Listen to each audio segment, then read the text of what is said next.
and heading out into the wonderful world of the internet. And I am all alone in my dark room. It's a Friday night, and yes, this is always the problem. The first however long after you've said, "Hey, I'm going live at a certain time," is just you talking to yourself alone, and that's okay. So obviously tonight, when we do get some peeps, I am going to invite Jill and anyone else who wants to come along. Okie doke.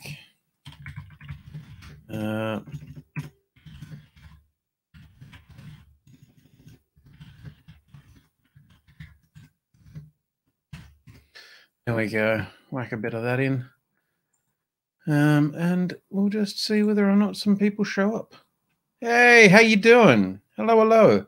I love it. It still says that there's no viewers, so that's very confusing.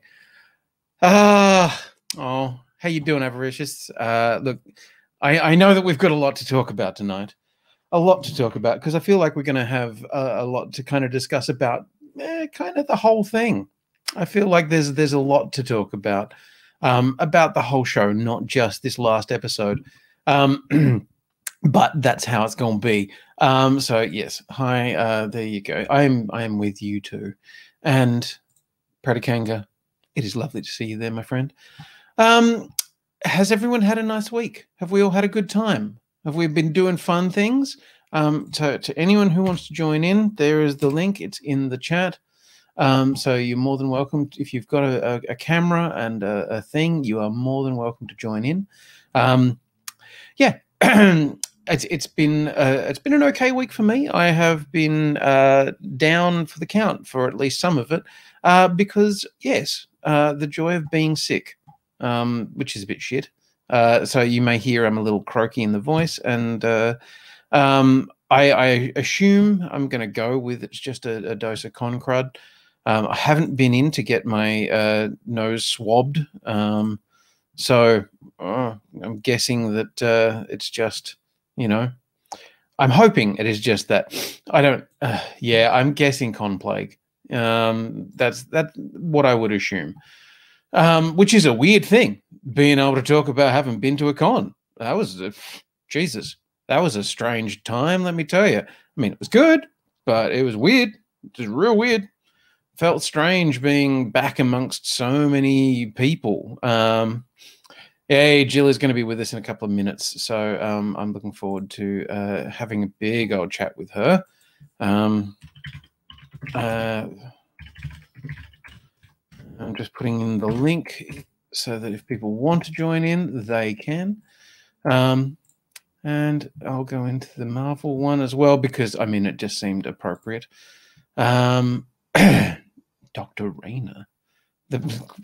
Man, I love it, just occasionally scrolling through the thread and going, yep, cool. I'd also noticed that a lot of people here have been watching it for the first time, second time, third time. Yes, Dan Rathbone wants to talk. I would love to have thought that everybody at the con was in a Zorb, but no. Unfortunately, they weren't. I mean, it felt fine.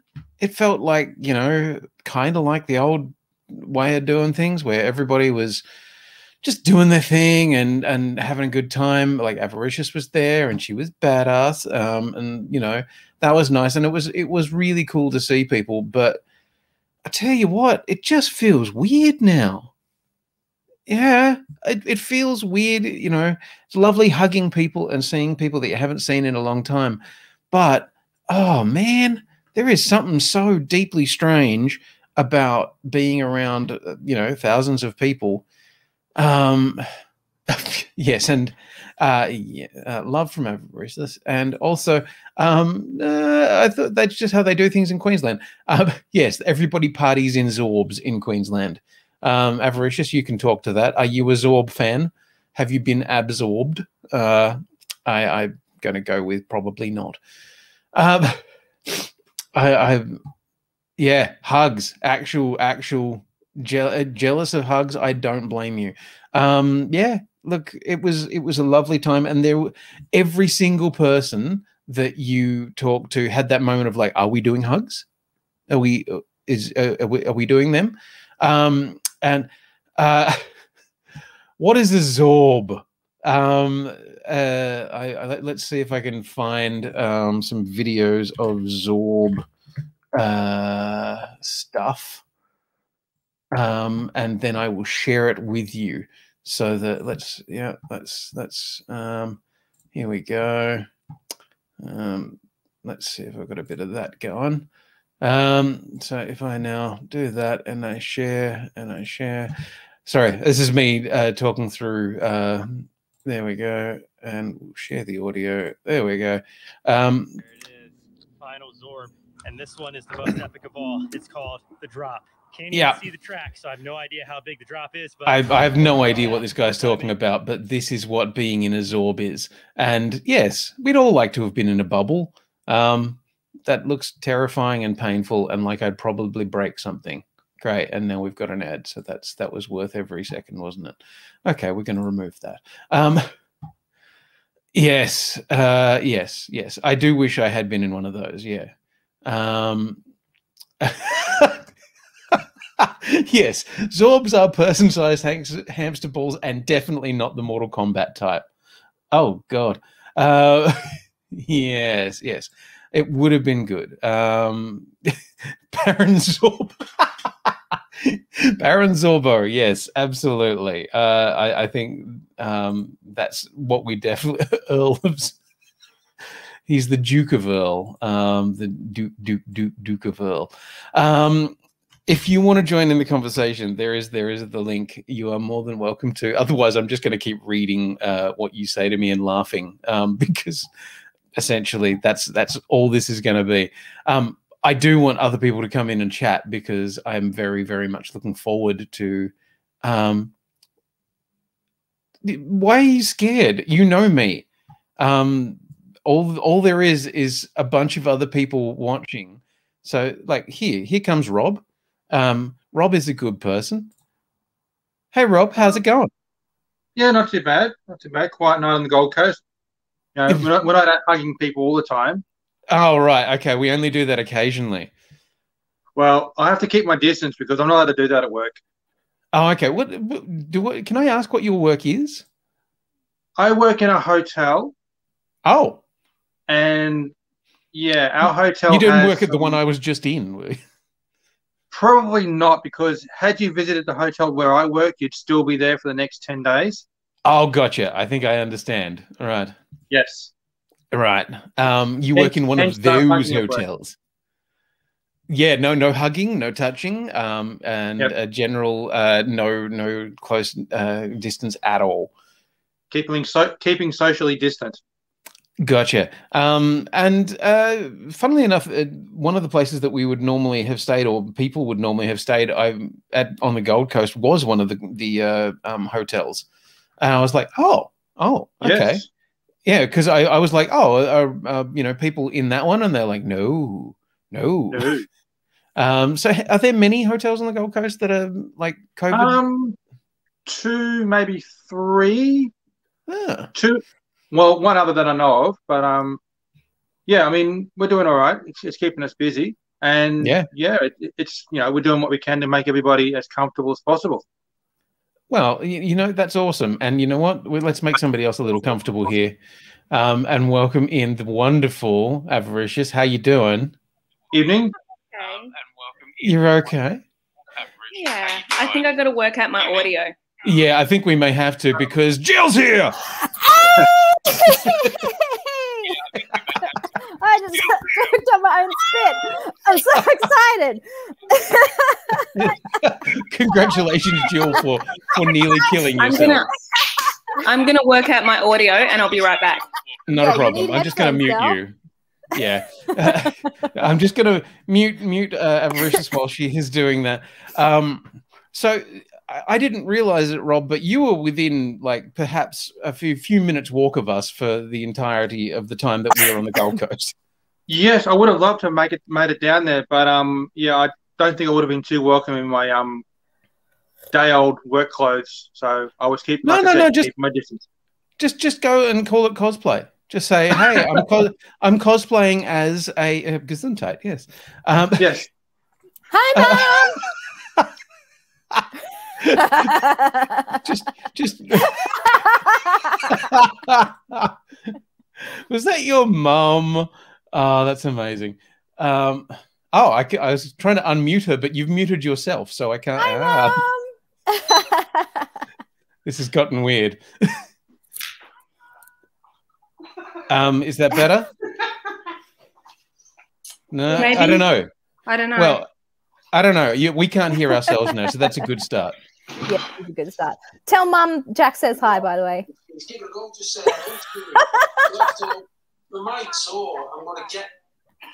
And now I'm not sure whether there's going to be conversation from your parents in the background.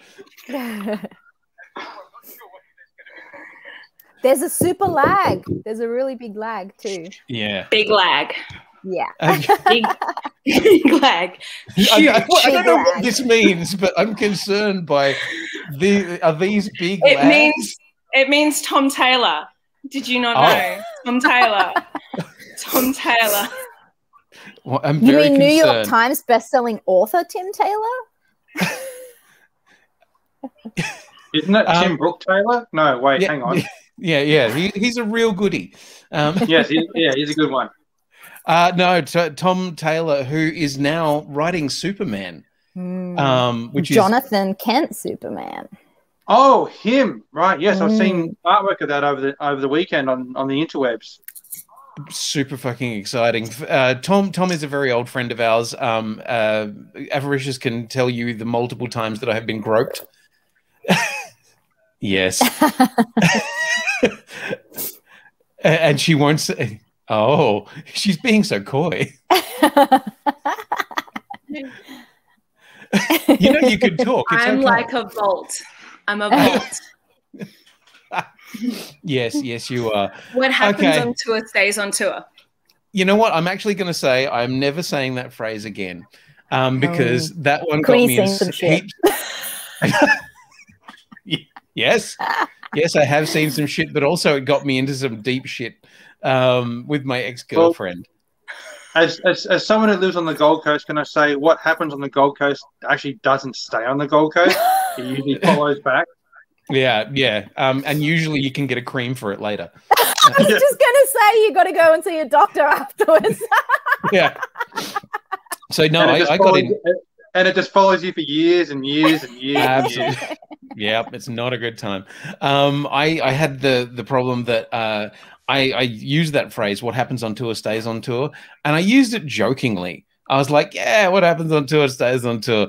And then my girlfriend at the time actually thought I was serious and was convinced that I was having extra, not marital because we weren't married, but, you know, affairs. And I was hooking up with everybody. And she was just like, I can't believe you. You for years, you've been saying what happens on tour stays on tour. And here I am waiting at home and I was like, it's a joke. Yeah. You were having the full Johnny Depp experience. Hang on, which one's the Johnny Depp experience?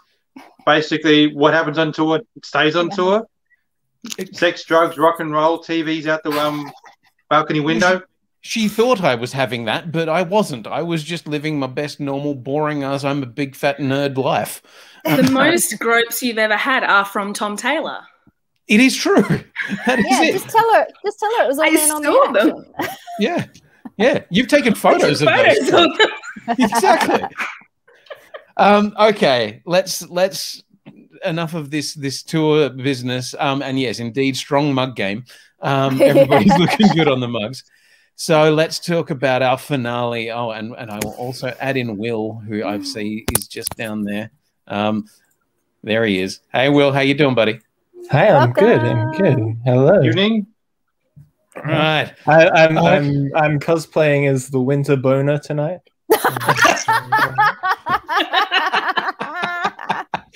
Excellent. You look so good.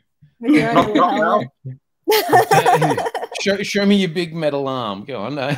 Well, Oh, metal. Oh, look at them guns. Nice. It's actually just like I'm so skinny that like there's nothing between the muscle and the skin. So you have the opposite problem. You can't see my muscles because there's a layer of fat. I love mine are very well hidden. That's fine. That's like not well hidden. That's not fat. Apologies if my internet is slow. I'm downloading some Victorian maid outfits for my apocalyptic future fighty boy. Cool. What? I just got the new Nier game on PS4 that came out today. And it has Nier Automata. And it has Nier Automata costume DLC. Hang on. For give us some sexy arm porn. Yes. Oh. Yeah, look at this. Nice. You have to clutch it. You have to clutch it like Seb does. You have to nurse it like a baby. Yeah, there you go. When you enter the arm, do you stick your arm in a bucket of lube like Sebastian does? So helpful. So helpful. I was going to say, is that business or pleasure? Bit of column A, bit of column B. Yeah, exactly. Quinny, you want to get in trouble again? Really? Really? Hey, my girlfriend's out for tonight. I can say whatever I want. There's only a recording of it on the internet forever. I don't think you can. Important to note that tonight's episode will not be archived. Yes, absolutely. This one goes straight to the full room. For some strange reason. I don't know why. Could be any reason. Okay, what did we think? Tell me your moments of joy. Samus cap. Busting through that window in the costume. I was on the train screaming internally. You're on a train? I'm turning into a mime. I finished work at 5 and the show starts at 5. Of course, I was watching it on the train. I've tried watching shows on trams, but it just doesn't work. I get too emotional. Yeah, and there's something really awkward about seeing a grown man. Episode on the train, I had to pull a tissue out of my bag and like blow my nose. Like people are probably wondering, what is this girl watching? Korean soap operas. Yeah. My favorite bit was Sam lecturing the senator and the politician lady. Camera, and it was getting live streamed. Yeah. That was actually a moment powerful. I actually got real like chills down the spine on that one. I was just like, fuck, I wish somebody would say that in the real world. Yeah. The problem is there are a lot of people saying it in the real world. It's just not getting shown on national TV.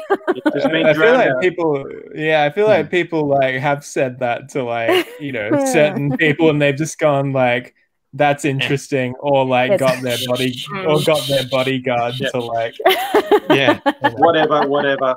Yeah. What's that black shiny thing over there?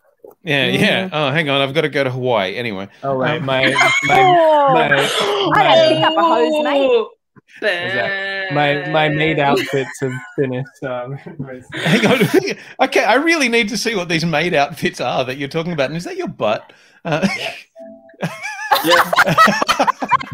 Yes, it was. That's Australia's ass right there. Ladies and gentlemen, we have found Captain Australia. The great crack down under. And it was great. I'm not going to lie. Look, I think that moment was fucking mint. That like, I feel like, we've seen Steve be meaningful and powerful and say things that have, oomph, but that was a totally different kind of thing. That was a Captain America saying something fucking real.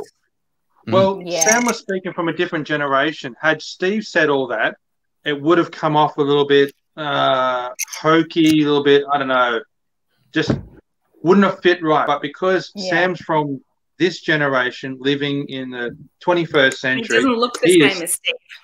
Yeah. Sorry? Yeah. It doesn't have quite the same skin color, all that. Not so much. But yeah, with Sam saying it, it just had a totally different meaning to it. There was actual emphasis and experience behind those words. He wasn't just saying it to make everybody feel better. Yeah, and I think like Sam probably has a little more maybe awareness of like what the world really is as a result of that, because like as much as Steve is like a beacon of like hope and honor and all that kind of thing, it's very much like this sort of like, it's almost like the idea of honor and that kind of thing, whereas Sam is more like the lived experience of being like an honorable person and like the nuance in that, as well as like the trite kind of platitudes or whatever that Steve sort of gets into sometimes. So much about Steve is about the ideal and people trying to live up to that, and they can't do it. They can't quite do it. From John. Yeah, exactly. We saw it with Walker. Yeah. Walker and with Bucky and with Sam. However, Sam didn't think he was good enough. Bucky was too scared to take that responsibility. Yep. Rob. But I did like John's one moment of heroic choice. Basically, he made a decision not to go after the bad guy, to actually save the senators in the truck. He threw down the shield. He had his 1 or 2 moments of being a hero. What? And then Sam saved his ass. That's what I thought of as well. I thought of Colossus in the background. 1 or 2 moments in life. Weird. Look, I was glad he got a redemption arc, and you know what? I kind of ended up feeling glad for him. Yeah, I'm torn on that. I'm real torn. Well, I mean, he's definitely going to be a pawn in wherever he pops up next. Yeah, but, he's going to try and be good, but I mean, you had to like, I think you had to balance like his redemption arc with Sharon's like villainous turn. Sharon is a Skrull. Sharon is a Skrull. I swear, Sharon is a Skrull. No, I'm on board with this. She got shot in blood. Did you ever see the blood? She got a torso shot. You couldn't see her blood, and she didn't go to the hospital. I watched it 3 times. You never saw blood. Oh, no. Look, Val's talking about shit getting weird. And, Jill knows what I'm talking about, Jill. And, I'm on board with this. Okay, so is it because we don't like the idea that Sharon could have made the decision I think it's too out of character for her. Yeah, it's a big heel turn for her. Too out of character for her. I get the feeling Sharon wasn't blipped away. Sharon lived for the past 5 years alone in Madripoor, feeling very angry at the rest of the world. So I can see that festering into her becoming a power breaker. I'm actually with Rob on that one. I personally think it's a more interesting concept if she has actually done a proper heel turn, because she has had to survive. She's had 5 fucking years of bad times. And this is what we're seeing.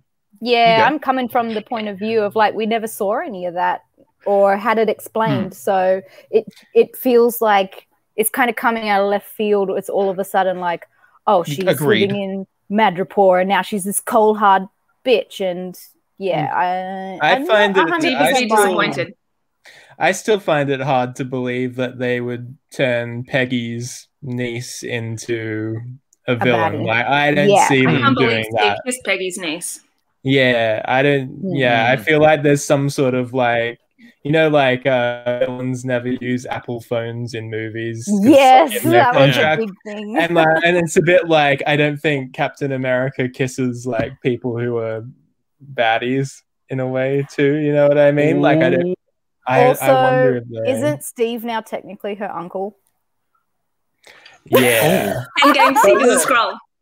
That's totally legal in Madripoor, so that's why. I think everything is legal in Madripoor. Just like Jersey. You know what they say, when it rains, Madripoor's out of fuck off. That was awful. Thank you. What happens in Madripoor quite literally doesn't. So bad. That's what I was going for. Yeah, it was good. I liked it, and I'm here for it. Well done. That was a Madripoor joke. It was. Fuck, is this all we're getting tonight? Is shit puns? You know what? I'm okay with it. Yeah. I mean, I've been saying since halfway through the series, she's totally going to be the power broker, and I actually thought that was one of the most telegraphed fucking things in the whole show. Especially when she like broke Batroc out of jail. Yeah. I need to shoot him in the head. Yes. Rip Goodbye, Batroc. Yes. You had a good run, mate. I didn't see any blood in Batroc, so I think he's a scroll. Yeah, he's a scroll. Hang on, is this the new Mephisto? Yes, it is. Batroc was Mephisto, who was also a Skrull. I'm in for this. Yeah, the secret invasion was they invaded hell. Yeah. Sorry, say that again, Will. I say Mephisto's finally going to show up, and everyone's going to say, "Oh, he's a Skrull. He's a Skrull." Yes. Yeah. I will. Now, Will. He's a Skrull. He's a Skrull. No. No. I think the secret invasion is that the Skrulls invaded hell, and Mephisto is now a Skrull. Yes. So, I mean, heck. Yes. Heck. This is where we're heading. Like we've seen a lot of announcements this week for Secret Invasion, including Daenerys Targaryen. So I mean, I think it's a good move putting her in a show because she's never led anything to shit ever. And look, she knows how to do heel turns too. So yeah, that is true. Absolutely. Yeah. Sorry, I'm still fucking salty on that last season of Game of Thrones. Yeah, but it wasn't like fucking Emilia Clarke wrote the last season. Give her a break. No, it would have probably been better if she had. Yeah. To be fair, it was two white dudes who had basically never written anything before they wrote a multi-million-dollar TV show before. And then, that's what happens when they get bored and they're like, hey, I want to make Star Wars now. Yeah. And, so, I do enjoy that. I do love the fact that those guys failed up as hard as they possibly fucking could. And continue to. Yeah. I mean, are they still doing a Star Wars thing? Is that still happening? No. They have an exclusive deal with Netflix that they got bored of developing Star Wars. That then they were like, oh, actually, we're going to go to Netflix and do these things that we want to do. So they just get bored and just skip off to the next place. But I tell you what, it's hope for people like Quinny, Rob, and me everywhere. So Sorry, ladies. Represented. Yeah. Yes. Yes, that's right, Predicanga. Two white dudes have never let us down before. Especially teaming up.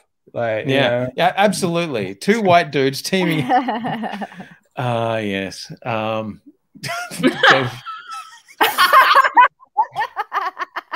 Why? Because it was fucked. Oh! Yep, porn star joke. Yay.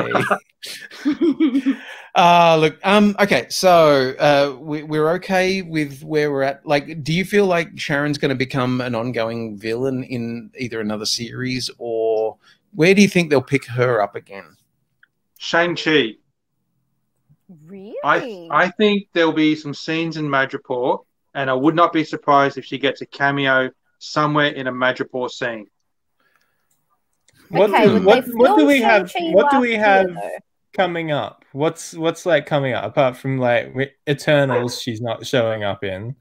Shang-Chi maybe. Yeah, but Shang-Chi was shot last year. Like, would they have been that ahead of the curve to get her in on it when they were actually still in production for this show last year? I mean, Julia is in Black Widow. So, so that was. So Julia Louis-Dreyfus is in Black Widow. Yeah, but Black Widow was supposed to Black drop Widow before meant Falcon to be. and Winter Sodier. Yeah, but it's sort of. I would guess that they would know what's happening. Like they don't. Do things. Yeah, so I'd say it's possible. Yeah, I would say that's not a big deal because Shang-Chi only finished filming this year still, I think. So November, possibly or late last year. So they would have had they would have been filming Falcon at the same time. So they would have known what was happening. Okay, so here's a list of what's coming. It's quite significant. Okay, so so she'll show up in What If? Yes. That's animated, though. Yeah, animated. Yeah. I know. Okay, so Shang-Chi, maybe. Eternals, probably not. Spider-Man 3, probably not. Miss Marvel is a maybe. Or Hawkeye. Is Miss Marvel See, Hawkeye, I can or- imagine. or I can live see her action? popping up in Hawkeye. Miss Marvel is live action. But yeah, I agree. I could see her potentially popping up in Hawkeye, which has finished shooting as of today. Yeah. Yes. Or yesterday, or whatever it was. But yeah, quite recently. Doctor Strange. No. Wouldn't have thought so. She's Yeah. probably not in Thor because she's not here. Hasn't right? been in Not Australia. Yeah. That we're aware of. Black Panther 2 hasn't started shooting yet. I feel like Black Panther 2, they're really going to hone in on Wakanda, probably. So I don't think there's going to be much of Marvel stuff going on necessarily. No. Will they have a new actor for Black Panther, or will they just? No, I think They're not. Sure. They're not recasting Chadwick. So and from what Ryan Coogler has said, he's just focusing on stories of Wakanda. So I'm not sure how they're actually going to broach the plot of what they do about T'Challa. I mean, it might be something like, what they've sort of said intimated that they were interested in the fact that Black Panther was a mantle that was handed down from person to person rather than one person. So it might be about a bit like Falcon and Winter Soldier, sort of finding the next person to take the mantle in a way. Yeah. And I think that'd be time jump, or they tell a past Black Panther story. That's something I could imagine. What if it's not about working. present? What if it's a past story? Yeah, I think that could be a lot of fun if they did do like a kind of or like explore Black Panther of the 70s, or or the first Black Panther. Actually, that would be really cool if they did like a blaxploitation style film of like 70s Africa. Yeah. Or even go back further and do, as you say, like first Black Panther and do it as kind of like a historical kind of thing. That could be fun. Okay, so then we've got Captain Marvel 2. That feels like it's stacked with that's WandaVision follow-up in that one. Yeah. With Monica. But then again, I mean, WandaVision follow-up's probably going to be big in Doctor Strange as well. Yeah, I can see her actually showing up in Ant-Man. That'd be interesting. That is all about, like, Ant-Man is always about heists and weapons and that kind of thing. And I wonder if some stolen technology might fit with her better than... Well, in the first Ant-Man movie, there was one of the rogues there who was trying to buy the Yellow Jacket costume. One of the guys there was from the 10 Rings. So Sharon being involved somewhere behind the scenes is not improbable. Actually, that whole thing with the 10 Rings is an interesting one, isn't it? Because like there is like the Mandarin, the new Mandarin, who's better than the old Mandarin. No, nothing's better than fresh Mandarins. We like fresh Mandarins, not tired old British Mandarins. No matter how much we may love. I feel like it should be called The Legend of the 10 Bracelets. So now. More than likely, but we'll give it a go. And I'd like if he had 8 on his arms and then 2 were anklets. They're still technically rings, so fuck it, why not? Piercing? Well, I guess there's another place the last 10 one earrings. to go to. The Legend of the 10 Cock Rings. I mean, no.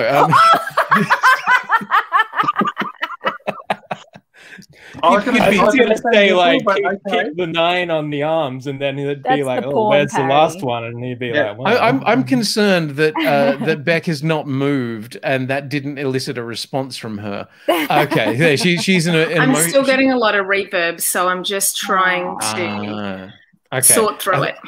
Okay, I thought you were in a glass case of emotion for a second. I'm sorry. I am. Okay, looking down, we've got Guardians of the Galaxy Holiday. Can I just ask, because Predakanga here is saying he'd like to play with the oral tradition of Black Panther, and then suggesting they call it Black Panther Pride. I don't know if he's making a gay joke. If he's not, he should be. I actually really love the title, Black name. Panther Pride. I think that's like that. I think that's a great title, but now it's got a different meaning. Sorry, You've made it dirty. I've ruined it. Well done. Sorry. Yeah. Actually, if ever you want to watch a really fucking great movie, there is a wonderful movie called Pride. It's about the gay people who tried to help in the mining strike in the UK in the early 80s. Oh. It is a fucking wonderful film, and super, super beautiful. So yes. Yes. He talked about a pride of Panthers. What else could you possibly mean? Exactly. Okay. So Ant-Man and the Wasp, Quantumania, Guardians of the Galaxy Holiday Special. No. Oh, so it's a Disney Plus. Is that like going to be a short?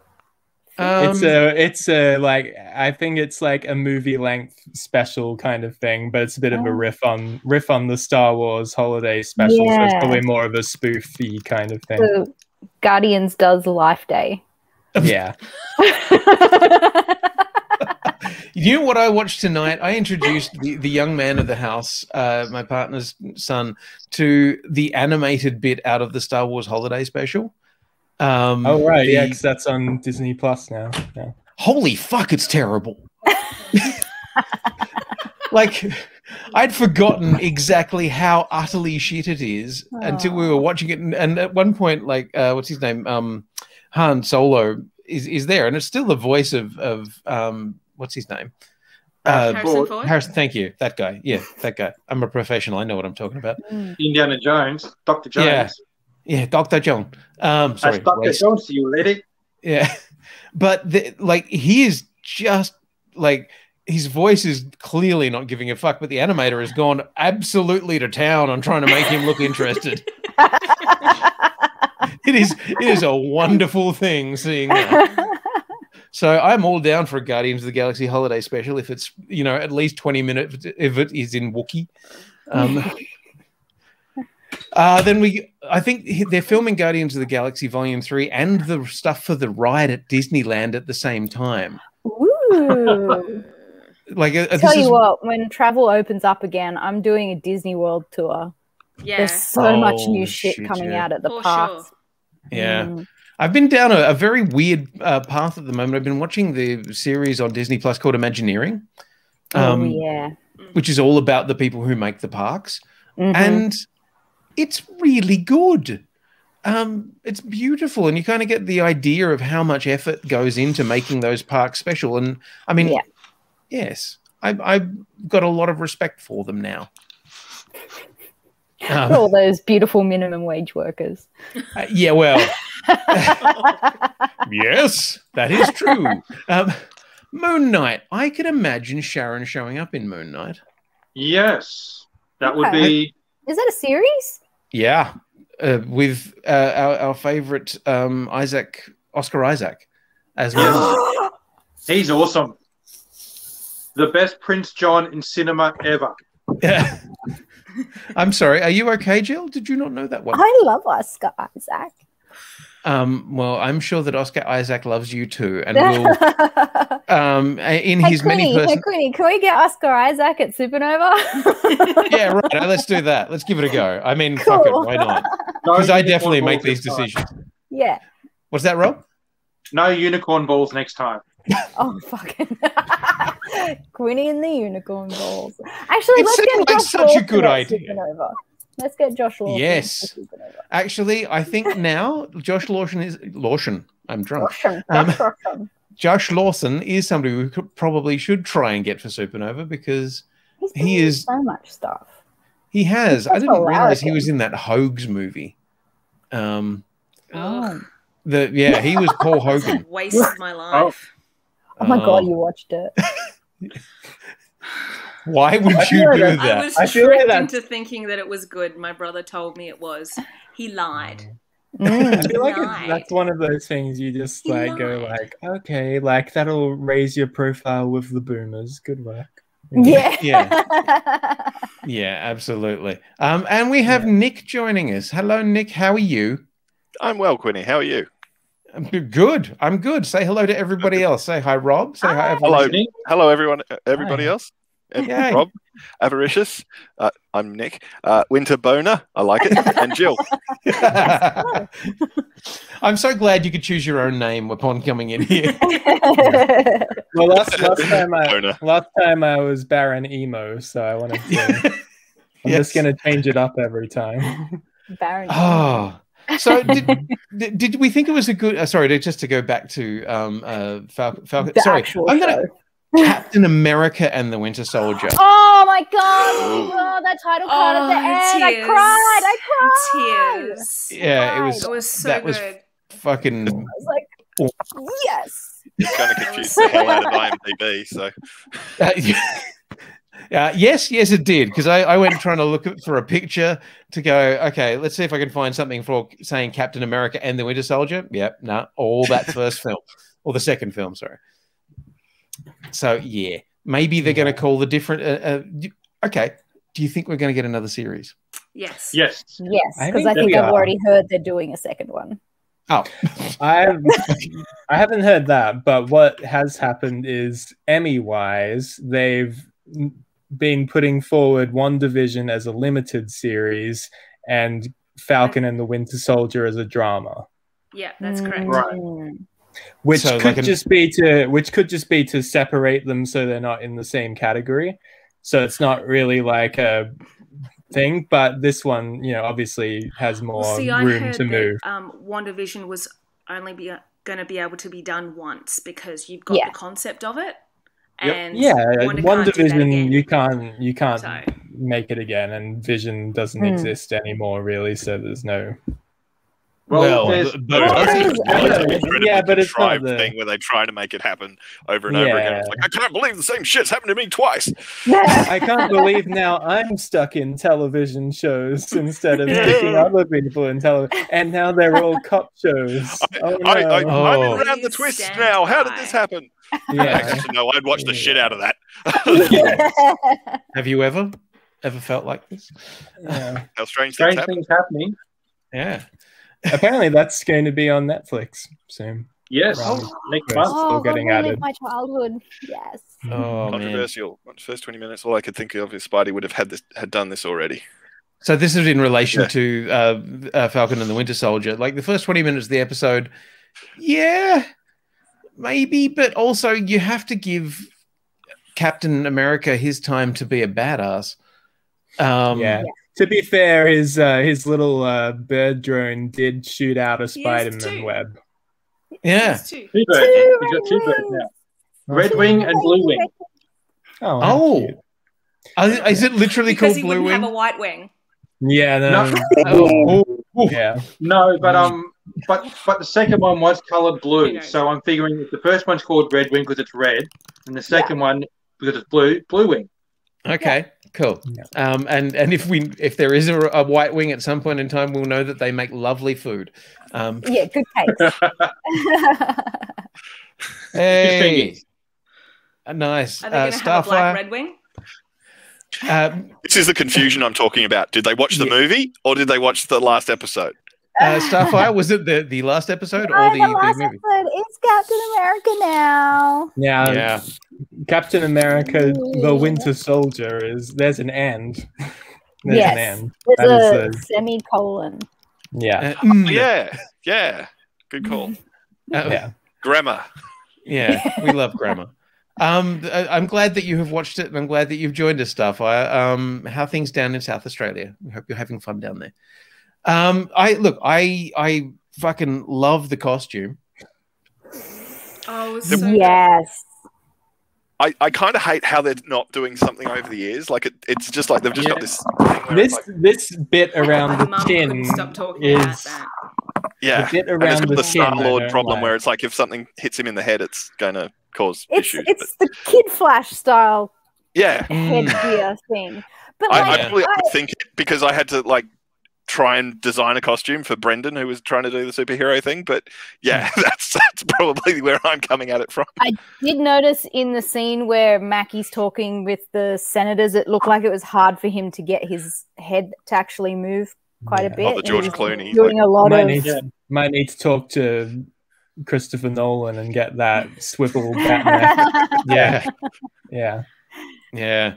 And yeah, as Starfire says, I squealed when I realized how much like the comic book version it is. I was like, oh, fuck me. They actually just went straight out and did the comic book version. Yeah. I mean, it's different enough. Yes, you there with the hand raised. Could we discuss how a helicopter bounced off his wings and shields? What kind of vibranium? Shield. Yes. Yeah, those are Wakandan wings. So badass. Wakanda vibranium. Yeah. I know. Whew. I love it. Sick vibranium helicopter as well, hopefully. Well, yeah. I fucking that sequence, I was like, oh shit, fuck me. Ooh. And that was a moment of fucking great. Super badass. Mm-hmm. I did have that thing for a little while where I was like, okay, is he flinging the shield while he's flying? This is complicated. Yeah. I thought at one point he actually launched it off the back of his back there. Doing the hardcore maths as he flies. I wasn't sure. I didn't know whether he had like a shield launcher. If I feel like there's a G.I. Joe like that. I was going to say. I mean, as an action figure, that would definitely sell. Absolutely. I would buy this shit like you just want to. Yeah. And until a cop sees you with it and goes, hang on. Oh, yeah. Holy shit. They better put out some Marvel Legends 6-inch figures because I want that Captain America. Why are we aiming so small? Let's not aim small. 6 inches. No. Up it a bit. Let's get 8 or 9 going. Look, in real life, he probably is an 8 or 9. Wow. I can't look. One thing we should talk about is our dear friend Sebastian Stan has a new movie out this week. Oh which my he spends Lord. most of the movie naked, and we all saw little Bucky. Over those pictures. What's it called? That's called Monday, I think. Yeah. We don't talk about Monday in this house. We do not talk about Monday in this house. No, we just talk about Seb's balls that are online. Right. The Romanian meatballs. Yeah. See little Bucky. Oh, good. Oh no, it won't be in the trailer. But, no. I kind of figure I was fairly safe with. He basically spends the whole movie banging a woman. Oh fuck! I'm here for it, dude. I'm gonna watch. Oh, he's got a left arm. Awesome. Oh, and handcuffs. Wow. Yeah, I mean that's definitely got a kink to it already. I'm here for like 90 minutes of watching Seb have sex with people. I'm good. I've seen it already. Wow. It's an interesting movie. Was it good? Okay. My arm's gone. Where's that gone? It's an interesting movie. It very much. I don't know. Do you want me to talk a little bit about it or no? Yeah. Or are we talking about Falcon and the Winter Soldier? Look, I am gonna watch it. So don't give me any spoilers. And also, this is very much a wandering, gallivanting joyride of wherever the fuck we end up. So, okay. What did you think? It was an interesting movie. Was it better than? It's very much a case of it starts off as this kind of romantic meeting and passionate and lovely, and then as it keeps going, you start to various character flaws, and then everything, reality just starts to encroach in as you go, and it becomes more mundane and banal, like their relationship as they banal. go. And look, I accidentally misspelt US agent today as anal agent. So who even knows? That's for the Stucky story. I thought it was a cool movie. It's interesting though. It feels better than Endings Beginnings because that was shit. I didn't get to see Endings Beginnings. Oh, dude, it's terrible. But I did see him in his scene with his heart on though, so that counts, right? Yeah, yeah. That's the only good part is you wish that you were Shailene Woodley. Like that's it. Yeah. I will say the movie felt very French, or like definitely like a European. Oh, it's movie. so European. It's so very European. In Greece. Yeah. Is it dripping in ennui? It's dripping in something, Quinny. You don't want to know what. You're right. I don't. Clean up in aisle 3. Clean up in aisle 3. It's called prenup and 5 and 6 arrangements. Yeah. Get them off and a bucket. I've got to say, it's one of those films that, because it was filmed before the pandemic, the opening scene is at a massive like rave party, and there's all these people like all together, and I'm there going,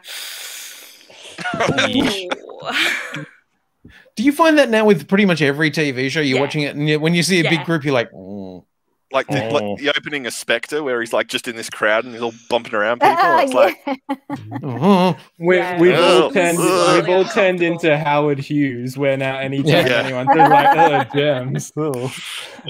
Get in the submarine. Yeah. While we're talking about Marvel side movies, we should also give a shout out to Tom Holland and the Russos in Cherry, which features Tom Holland jerking off and Tom Holland's butthole point of view camera shot.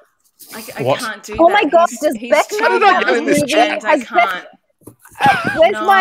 No. I need to message Beck. Has she seen this movie? I imagine she will have. Walks, have you watched Cherry? This movie I would describe as teen edge, like to the max, where you're like, as a teenager, you're like, yes, any movie about like someone who is in the war and struggling with things is like the edgiest, most deep story ever, and it's quite a shallow movie I found in the end, but like, you know, it's interesting that they decided to make it and, you know, stick a camera up a sort of prosthetic gesticulating fake bum that was meant to be Tom Holland's bum. But yeah. Okay, that would have been an interesting project in the modeling department. Like, oh, we need an ass. Yeah. What do we think it looks like from the inside of an ass out? Are you wildly typing to Beck there, Jill? No, I'm on my phone. I can't make that noise on my phone. I'm typing to my bestie in Chicago, so... Oh, right. Saying, I'm on the internet right now. I haven't seen it. The last thing I watched with Tom Holland in it was Chaos Wanking, and that was terrible. Oh, yeah, another Tom Holland. I saw the reviews before the periodic table went up, and I was like, "Oh, this is going to be fun." Yeah. I had a meeting with someone like from like the book company that publishes Chaos Walking, and they were like, "Oh yeah, the movie for that's coming out soon." And I was like, "Oh, that should be good." Like, make sure you buy the book before you see the movie. I was like, what do you think? You're like, oh, you know. I was like, yeah, not much you can say, really, is there? Yeah, at a certain point in time, you realize there's no point lying. We all know it was terrible. Yeah. And I always find it funny when you start dealing with the promotional companies and stuff, because quite often they don't know. They don't know whether or not what they're promoting is good until they start seeing reactions. So there have been a couple of times where we've gone and watched a film at a preview screening or something, and they then come out and they're like, "What did you think?" And you're just like, "No." Do you just watch them die a little inside? And yes, yes, you and do. Waiting for the butt, and then it's like it never comes. Yeah, no, I just remember after, actually, funnily enough, Pacific Rim Uprising, where Jill and I think, watched it together. Yes, we did. That's another one that's a great innuendo title, isn't it? Yeah. Yeah.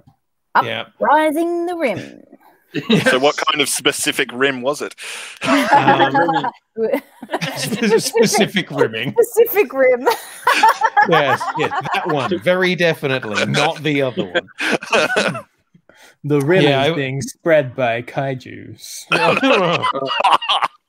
Oh. That was very specific. I mean, specific. Yes. The first specific... I've ruined my voice now. The first Pacific Rim is the first movie I've bought on a 4K Blu-ray disc. So, yeah. Oh, really? Yeah. I'm that far behind. You're happy with that choice? Yeah, it's a good movie. Okay. Yeah, the first one is. I like it. Not the second. No, I haven't. I'm not going to bother with the second one. Have you watched the anime yet, Nick? Yeah. I'm trying to watch it with my wife. I watched about 20 minutes of it and I thought, oh, she'll enjoy this too. But it just hasn't happened. So, Yeah, the anime is. I haven't watched all of it yet, but it's like a lot better than a lot of tie-in anime have been on Netflix lately. For example, Dragon's Dogma, the anime. Was this an anime first, or is this an adaptation of it? Of Dragon's Dogma? Or what do you? I tried watching Dragon's Dogma. I just couldn't quite get there. I felt like I was missing something. Well, the whole project was missing something, and that would be decent writing. So you can not feel too bad about that one. I felt like I was missing the whole backstory from the computer games, which I'd never played. So yeah, it was very it was just like a loose adaptation. You're not really missing much by not playing the games. Yeah, they just didn't explain it very well, I don't think, and it's kind of a weird choice for an anime anyway, to be honest. Turning computer games into movies, not always easy. Oh, yeah. Don't we know it? Yeah. Well, I mean, yeah. Well, I mean, I did like what so in that interview that I did with the director, you know, they're trying, if you find the thing in the thing that actually works and that people have engaged with. So the thing about Mortal Kombat is it has a strong storyline. So use that storyline. Don't abandon it for the sake of just making a big shiny film or whatever. But so many fucking video game adaptation movies kind of forget the storyline and just go, we have to put all of the things in it. You know, everything that was in the thing, we've got to put that in. No. But even then, like, I think video games are in like where superhero movies were about 20 years ago, right? They're in like they're in the everyone has to be in like black leather and, you know, you can't make anything too superhero-y. And when they start to lean into it, like Marvel and all that did about 10 like years down the line, they'll get it. But I think right now it's in like a 90s superhero movies kind of point. I still think it's probably still like an adaptational thing. They haven't quite figured it out. Like you can turn comics into movies because if you read comics like a storyboard, then that more or less, you know, it writes itself. If it's a good comic, it will make a good movie. Yeah. Video games, they have your own sort of input, your agency, and when that's sort of taken away and the characters are doing shit that doesn't really jive with how you do it, that can start to, I think, here we go. So, this would actually make an incredible movie if you took away the Mario Brothers name from it. No, John Leguizamo. I hope Bob Hoskins fired his agent after this one. Oh, I'm sure he did. Okay. I imagine he had a lot of bad things to say. I mean, love John Leguizamo, think he's great. Love Bob Hoskins, think he's great. Yep. Dennis Hopper. He was great as the villain. King Cooper scared me for years, particularly that hairstyle. Oh, yeah. Like King Cooper, he's not even this Bowser. Movie makes choices, like, you know. It is bold. Not good choices, but choices anyway. I think it'll be interesting to see because the Minions people are making like an animated Mario movie now, and I think it'll be interesting to see how they sort of handle it, like how and Nintendo apparently like Miyamoto is like an executive producer and like very closely working on it, so it'll be interesting to see how they do it sort of with Nintendo's input rather than the thing I love about that movie, that Super Mario Brothers movie, is how they get around in a car, because that's what they do in the game all the time. It wasn't like a little go-kart or no, it was like a souped up Mad Max style police vehicle. So I mean, it's the easiest thing though. Super Mario, it's a fairy tale. Just commit to, like, it's not these guys from Brooklyn or whatever, you know, that's what the cartoon did, but, you know, it's go to it's the just castle, like rescue the princess. It's just two kids from Brooklyn, okay? Leave them alone. Yeah, but like then they changed the voice in the video games, like woohoo and all this sort of stuff, and suddenly there's none of that kind of gruff Bronx, whatever. I personally think that would have been infinitely better if instead of Mario going, ha ha, it'd be like, yeah, how much is it going to cost? Well, they can't do that. They can't do that. That's Toad's voice. Oh, right. They don't see that thing where it's like Toad takes his hat off and then he's like just got these giant eyeballs on his head and it's like that was just like his nose all the whole time and everyone's like Ew. Elskanoga, yes. The best part of the Super Mario Brothers was the Roxette soundtrack. Oh yeah. Yeah. Almost unreal. I need a lighter. Yeah. It's interesting like what adaptations were, because like in the 90s, about the same time as this, there was like the Sonic cartoon where they were freedom fighters like saving animals from Dr. Robotnik. Yeah. Actually pretty good. And like, you know, like it just really depends like who's adapting it and whether they get it or not. Which is good because like if you get depth from Sonic is basically like hold right sometimes and then press jump. Okay. Yeah. I'm going to get killed by the internet for saying that, aren't I? No. I mean, that's relatively accurate. Is this Sonic you were talking about? No, that's the weird one. There's another one. Okay, right. Yeah, this is like the wacky, like Tex Avery one, and then there was like another one a little later in the 90s that was more of like an adventure thing. Yeah. Okay, I'll go hunting and see if I can find that. So, Jedi Vader, Jared, TMNT, as in the game, the movie. No, movie. It has aged perfectly, and you can fight. Oh God. Oh no, you do. I don't have to. Sorry, I'm just going to go and find the trailer. Oh, I know. I should know that about you, Quinn. You should know. Yes. I honestly love that movie more than perhaps any other movie. But the thing, I was 3. I always thought the next mutation was the superior. Next mutation. I'm sorry. Are you trying to tell me that Venus de Milo is your gal? That is horrible. No, but I never watched it apart from I just saw it in the Power Rangers episode that they showed up in, and I just thought it was hilarious. Don't even with the Venus de Milo bullshit on me. You're not a Venus Look fan. at that. That's perfection. No. Honestly, the thing that gets me the most about this film is that it was shot like a fucking a really dark, grungy indie film.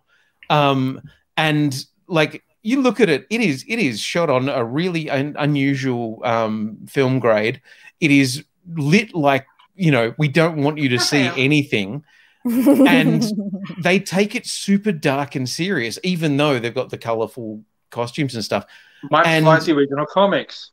Exactly. Like that fucking Shredder is so badass.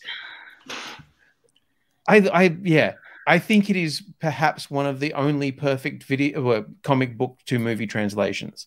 This footage actually looks like it comes off of VHS. It's got that sort of glow about it. That texture to it, you can't actually beat it. I think if they remastered it, you'd lose it. No. You'd see all the joints in the costume and stuff. It's yummy. Yeah. I love that. I remember watching this trailer so many times as a kid because I thought it was the coolest fucking thing. Yes. And then when I watched it, I was like, it's really dark and I'm not sure. Like as a kid, I didn't particularly like it. But as I got older and I had my green VHS, I would play it and play it and play it. Yeah. Yeah, I had a hard time watching it because I was watching the cartoon and enjoying the cartoon at the time, but then the live-action movie comes on thinking, what is this? It's nothing like what I was watching. And exactly. It just didn't quite hit it for me. Bootleg my grandfather had. Oh. Is that Hunt for Red October? Oh. Raphael said, damn, that was iconic. Yeah. Ooh. Yeah. Looky. Yes. I did like that Katie Jones used a cricket bat, though. That was very Aussie. You've got to know what a crumpet is to understand cricket. I'll teach you. And that was 6 runs. Thank you. Yeah, I did love that because it was a brief moment where everyone in Australia went, oh, they understand me. You sure it wasn't just one of those like local release things? It's like we'll put a baseball bat for the North American release and cricket bat for Europe. And they didn't Winter Soldier that, no. No. I also loved Elias Koteas as. He was so good. He was so good, and then he showed up in one of my other favorite films, The Prophecy, which is one that nobody knows about. Written by Gregory Wyden, the guy who wrote Highlander, and it's about angels. These angels who are having a war, and Elias Koteas is like a priest who's lost his belief in God. Yeah, but the best part about that film, two best parts: Christopher Walken as the angel Gabriel, oh my God, fucking amazing, and Viggo Mortensen as the devil. Oh. How old was Viggo in this movie? Okay. Mid-30s, maybe? I don't know. Let's see if I can find a trailer of it. It's so clearly inspired by Highlander. Same writer, you can tell. Because everybody is just getting around in long trench coats. Angels in trench coat. Yeah, that concept will never sell. Yeah, no. Yeah. Hang on. I just got a word with you. I just got a graphic novel by one of the guys who wrote a lot of the Teenage Mutant Ninja Turtles comics a long time ago. It's called The Puma Blues, and it's like this weird sci-fi environmental thing about a CIA agent who's stationed to see what a nuclear bomb has done to the animals of this island that it exploded on or something like that. Interesting. Yeah. Kind of weird, but good. So one of the people who created the Ninja Turtles, or one. I'm not sure if it's a creator, but one of the a guy who wrote a ton of the comics. Okay, I'll get it. I'm gonna find his name, and you can tell me if I'm right or not. Yeah. Christopher Walken being Christopher Walken. Oh wow! I need to get Okay. Is there a movie with Christopher Walken and Nick Cage just in the same room for anything? I can't. There has to be. Actually, yes, there is. Is it Crazy Heart? Yeah. I don't know. Have crazy in the title. That makes sense. Yeah. It's a terrible wig on Christopher Walken, but you don't care. Elias's hair looks awful too. Doves like that. What was that, Rob? That was very John Woo just exploding into doves. Absolutely. So great. There's a moment in it, and it's my favorite. It's called The Puma Blues. It's by Stephen Murphy, who apparently is the most prolific Ninja Turtles writer. Okay, I have never heard of him. But the most prolific Teenage Mutant Ninja. It's huge. That is massive. Yeah, makes sense that he's prolific. Quinn doesn't say that often. Hey, prolific. Yeah. Sorry. And thank you. It's fine. That is correct. Yeah, because I will never let people talk trash about Highlander. Yeah. Hey, I still need to see that movie. That's a bit of a. This is the sequence. So here we go. Here's Viggo Mortensen as Satan. Ooh. There's a fucking line in it that I love. He's talking to Elias Koteas' character. He's like, little Tommy Daggett. All those nights when you jump into bed afraid that I was underneath there. And I was. That's a little... Yeah. Yeah. Weird film. Not amazing, but still fucking cool. Yeah, well worth seeking out. Sorry, Jedi Vader came in from Underworld. Not Michael Sheen. Got a bit of the Michael Sheen from Underworld sort of thing. Okay, what are our opinion on the Underworld films? First one was the best one. The vampire thing. I put them in with Mila Jovovich, Resident Evil, and Monster Hunter movies in the not watch pile. Right. I don't think I've seen any of them. No. I've not seen it either. Watch the first one. The first one's the better one, but then they all go downhill from there. Yeah, the first one had an idea. Everything after that was just we just put a blue filter over it. I feel like Blade Blade was like the only good one of those like 90s, 2000s like vampire film, slightly vampire-y, comic booky kind of things, and the rest were trash. Yeah, I mean, okay, here's a question. Did anyone ever see Blade the series? No. The animated series? No. Yes. Oh. The live action one with I'm gonna introduce you to it. A guy called, and this is Sticky Fingers is the actor's name. Okay. Was he also a rapper? Yeah. Because that's such a rap name. Yeah. It was not terrible. I mean, also not great, but yeah. I think I saw why it was not awful but not great. It was written by David Goyer. Goya! He always does it, doesn't he? Why does this guy write every single movie like this?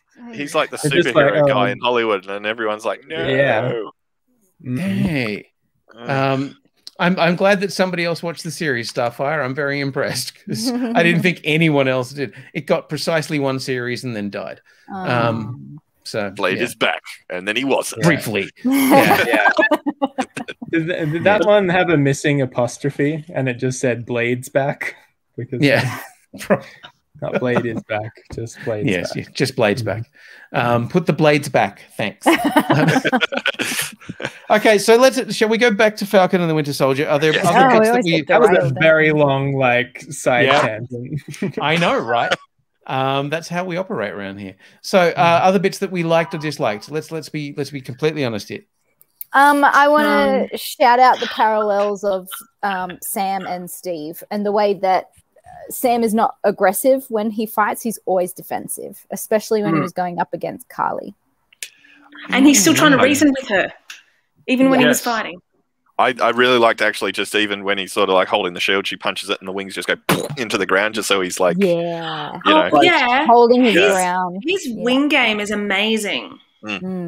Yeah. Well, they had to do something to top what we saw in the first episode, because the first episode was brilliant with that 10 minutes of him doing those aerobatics. Yeah. Then we saw nothing of that for the rest of the season. So this last episode, they had to up the game a little bit. Yeah. I'm not going to lie. I did actually kind of forget who the big brawly guy was that was fighting Sam. And it's like, he's at the start of the show, isn't he? Yeah. Yes.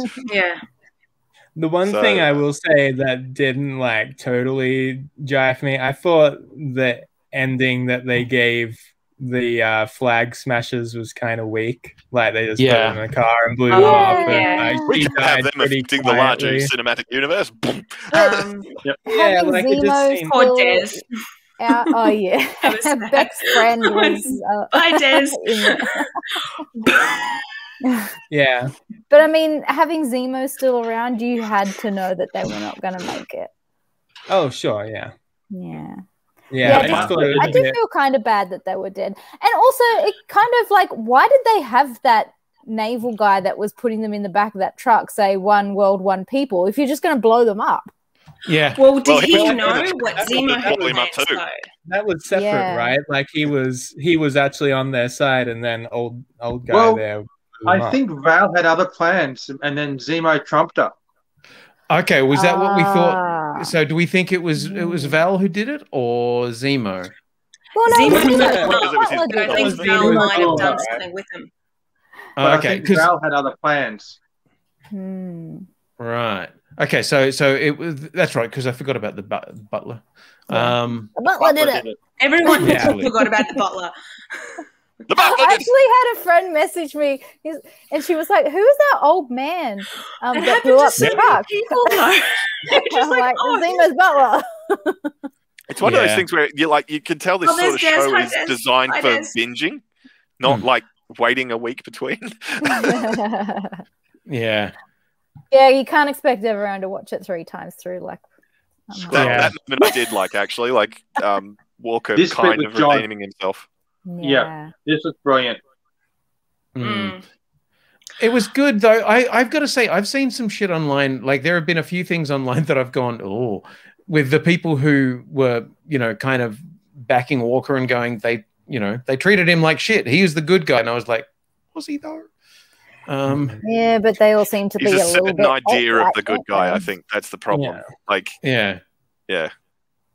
Oh man. Yeah, I saw one that was really gross, and it was like, if you put a man down enough, then like he'll eventually fight back, and blah blah blah. It's just like, no. Oh, like everybody else that breaks gun laws over there, and I did like that. Where's the Punisher logo? Unironically.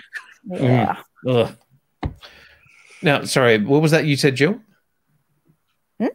Somebody talked over you, and I didn't quite hear what you said.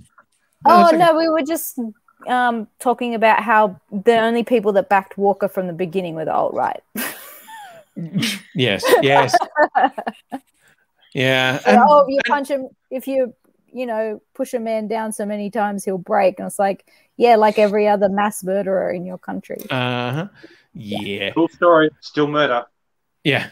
The thing. Okay, so what do we think about him being a U.S. agent now? I think he's going to get manipulated. Yeah. Yeah. He wants to do good. How is everybody just going to forget that he straight up murdered somebody with a shield? Like, I know that they stood him down, but like the public aren't going to forget that so quickly. But remember, I guess that Sam was sort of having this conversation with the guy. Like, I guess a lot of the world considered them terrorists and thought, like, okay, not a big deal, kind of thing. Yeah, so, I mean, can you not say, like, if someone was doing that in real life and you saw them like bashing in? I mean, we've seen it, right? With the internet would be going, oh yeah, go, So I mean, we've seen it with like Black Lives Matter and stuff like that. Like, the responses range from celebrating the police brutality. I don't know. I pulled it up because it said something about U.S. agent, and I was like, "Where is he?" By the way, everybody, it's not U.S. agent; it's the captain. If nobody has watched Avengers Assemble, you must do it. It's a fantastic. Yes, Avengers Assemble. Is this Avengers Assemble or Avengers Earth's Mightiest Heroes? I think Earth's Mightiest Heroes came first. This one's Avengers Assemble. Oh, okay. It's you do mean the second one? Yeah. Yeah, okay, because I'm all on board for Earth's Mightiest Heroes. Love the shit out of that. Yeah, it was good. I loved Avengers Assemble though. Huh. Okay. I didn't get on board with it as much. One of their final seasons was a whole Black Panther one. It was freaking awesome. That was brilliant. Yeah, I enjoyed that one. Yeah. I didn't. I watch really it much. wish it kept going. I was sad that it finished. Well, stopped. I don't know if. There he is. Yeah. There is a US agent. Don't seem to do much animation, Marvel. Bless them. That's definitely US agent. Yeah. No, that's Steve Rogers. Anal agent. It's the costume, though. Yeah, the costume's US agent. I do find one thing about all of these series, like, I'm a bit like, that every series has ended up being like just like a long like work up to a suit reveal. Like both of them have climaxed in new suits. Yeah. I know, good suits, right? But like, I feel like like they've all like been like, oh, the costume designers need to get new suits for everyone. So yeah. Actually, that's it's like props to the suit designers for this show. Like that thread that you were saying about every little thing about John Walker's design was by design to make you go, ugh, Yeah. So cool. that was one thing I would have liked maybe more is like I thought his shield looked a little too like neat for him having made it himself, and I thought it might have been cooler if he'd like it was a very good, completely fucked up. Yeah, I would have liked if he'd like melted down his metals and like made the shield out of all that kind of thing. No hot glue. Where was the hot glue? Yeah. Where was the contact adhesive? Where was he sticking his fingers together? Yeah. Where was him swearing at 3 o'clock in the morning, going fuck, fuck, fuck, fuck, fuck? Where was he like, oh, I painted the wrong ring red? Fuck. He was doing it the night before the con. Yeah. Yeah. I think I would have enjoyed, like, it was fine, but yeah, I would have liked it to have been a little bit more shit. Yes. He could have actually got a pretty good gig working as, I don't know. There's Des again. I see you, Des. Yeah. So okay, I want to bring up a discussion that I had with our friend Beck while we're up on the Gold Coast. And I'm intrigued to know what you guys think of it. Her point. I'm going to turn off the vision. That's enough of that. Her point was the Marvel Universe and TV shows, especially shows like this, have now become so inward-looking that they are impenetrable for the average viewer. Like the whole Marvel universe, all of the movies, everything have now hit that point where essentially nobody can join in. They are just for fans and not for anyone else. You know what? How do you react to that? I can disprove it because I watched Falcon and the Winter Soldier with my dad, who's like 70 and maybe seen one Marvel movie, and he thought it was great. So, okay, didn't know anything about it. So I can kind of like, and my mum, like the first Marvel thing she watched was WandaVision, and then I went back and watched the other stuff with her. So like. What did Jared say now? I switched windows. Price of admission is 24 films. Get cracking. Look, honestly, I don't think it's. I think like there's enough. I mean, there's such a back catalog. Go and pick and choose what you want to watch. Yeah, like I think there's enough. Like Falcon and the Winter Soldier, especially, you could sort of jump in with that and just sort of see it as an action thing.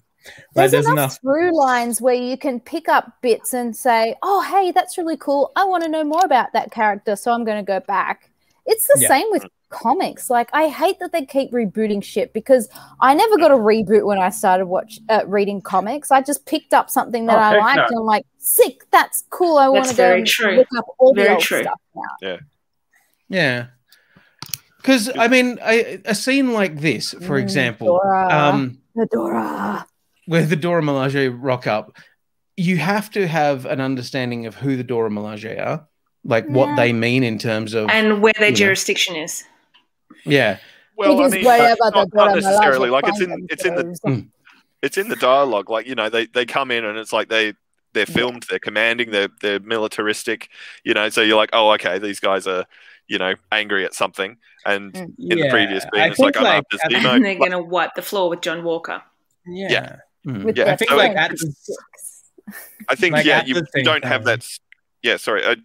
It's not like you have that through line of like, you know where they're from, you know their backstory and all this sort of thing. They just rock up if you're new to it. But that's the same with comics. Like episode, like Bucky has an encounter with them, and it's just enough information that you'd go, "Oh, I wonder what this is about." And they're like, "Oh, we're after Zemo." I'm like, "Oh, cool. There's somebody else involved now." It's like, I don't know that you're really looking strong, John. And I think there's enough to be like, Sorry. Okay, you go, Rob, real quick. I was going to say earlier in this episode, you saw the scene with Bucky and was it Ayo? In the jungle, actually, you know, purging his memories and making sure he's all cured. So we don't talk about that. You already know before you get to this fight, you already know that there's a link between Bucky and the Dora Milaje. Yeah, but do you know? And Will, what were you saying? Sorry, I was just going to say, like, you know, like assuming like someone is watching it with someone who has at least a cursory knowledge to it. It's not much that it's like basically enough for you to say like, oh, they're kind of like Amazons from Africa and they're badass soldiers. Like, it's very quick to sort of explain the stuff that's sort of missing from, you know. And I mean, the other thing is that the show is called Falcon and the Winter Soldier. If you have, like, if you're coming into Disney Plus and you're like, yeah, I'll watch that. Like, if that is your first go-to, then something has gone very wrong with how you're consuming your media. Yeah, like, there's also the Marvel Legends series, which can give you a little 5-minute YouTube. Oh yeah, that was very good. Catch up on who everyone is. Yeah, it tells you who the characters are. Yeah. Yeah. So I don't think it's impenetrable at this point yet, but it could be. But is it also essentially now only making films for fans of the Marvel thing? Like, are we not making films that have a broad appeal anymore? I think Marvel is people who aren't Marvel fans now. Yeah. Like all of you at once. So let's start with you, Nick, real quick. Are there any people out there that aren't fans of this type of movie at some level or another? Yes. Like, I get that there are, but there's a lot more people that will just love this genre no matter what. Yeah. And I think that if you are a genre lover, then you have probably gone to the cinema. Like, they're raking in all this money. There's no way that there's no big demographic. And if it was shrinking, they would be doing a lot more correctional meddling, I think. This still seems very much like they're just doing whatever the hell they want rather than having some mandate to, no, we have to make this more accessible for, Fred in Iowa or whatever. Well, I also think with the movies, there's such a wide variety of different types of movies. If you want a heist movie, you watch Ant-Man. If you want a space opera, you watch Guardians. If you want, a remake of Firday to the Condor, you watch Captain America: Winter Sodier. So there's enough there to. Or the greatest love story of our time. Yeah. If you want the greatest love story of our time, yes. Yes. Absolutely. Sorry, Jill, what was your point you said before? No, I was just yelling when everybody else was yelling. It's loud noises. Making the exact same points, like especially what Rob said, how each film has its own second genre to it. I think it's still and I think too, like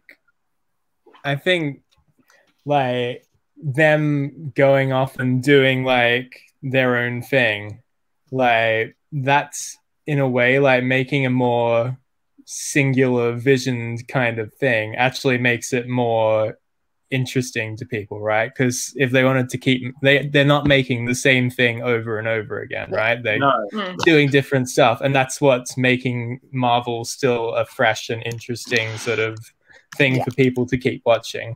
And I don't think it's like, I know a lot of people have said like, oh, superhero movies are just like westerns in the 60s or whatever, and they'll go away eventually. And I don't necessarily know that that's true. Of talent that are involved in keep going, there's such a huge amount of talented writers and directors that are involved across this entire series. It's not like you have just a handful of 5 people that are making all of these movies. So you're getting different viewpoints of different storytelling perspectives skills and styles and skills. A heap of different people. Yeah, I mean, like look at this year, right? Like you've got, I don't know who's making. You got people. You got Destin. What's his name making Shang-Chi, and then you have Chloe Zhao making Eternals. So you're probably going to have this year's Best Picture winner making a Marvel movie this year. So which one are you going with Best Picture? Nomadland, Chloe Zhao. Who won everything at the Golden Globes as well, and that kind of thing. Like, everyone's like, oh yeah, she'll win. So like I think superhero movies are just kind of like another, like they're not looked at in a bad way anymore or as much. That all said as well, though, we are, I think, entering that stage where we're starting to notice the kind of the fact that Disney owns like 26% of everything. Like this is the only sort of thing that's coming out, and I think it's kind of exacerbated by the pandemic, but it's going to be one of those things where it's like you can make your own thing as long as it's sort of within this system and still making money, I suppose. Yeah, I don't know. I feel like we also are starting to talk about fatigue, though. You know, yeah. But then, like, I think the difference with like fatigue in the old days and fatigue now is kind of like, now if like the general public is fatigued of a genre like superhero things, there are enough Marvel fans for Marvel to live very successfully in a corner of Disney Plus for the rest of existence. Yeah, and until the sun burns out.